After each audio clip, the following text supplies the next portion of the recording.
உணர்ந்து கொள்ள வேண்டும். வேண்டும். நான்காவது வீடு கடகம். கடகத்திற்கு அதிபதியானவர் என்னுடைய சந்திர பகவான். எதையுமே தந்திரமா நீங்க முடிக்கக்கூடியவங்க. உங்களுக்கு அஷ்டமத்துல வந்து உட்காந்துக்கிறேன்.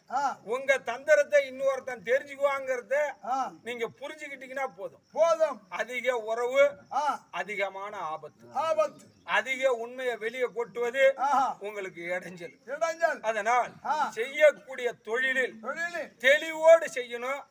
அடுத்தவங்க புரிஞ்சுக்காத செய்யணும். அப்பதான் லாபத்தை நீ அடைய முடியும். இல்லன்னா அந்த லாபத்தை இன்னொருத்தன் சாப்பிட்டுருவான். கூட்டு தொழில் செய்பவர்கள் எச்சரிக்கையாக இருக்க வேண்டும். அதாவது விவசாயம், பசு பால் பாக்கியம், இதில் முதலீடு செய்பவர்கள் கொஞ்சம் எச்சரிக்கையா இருக்கணும். அஷ்டமத்துல உட்காந்துக்கிறனே வெட்டி செலவு வச்சிருவானே அப்படிங்கிற ஒரு தெளிவோட உங்களுடைய வாழ்க்கை நடைமுறைகள் இருந்தால் தப்பிச்சுக்கலாம்.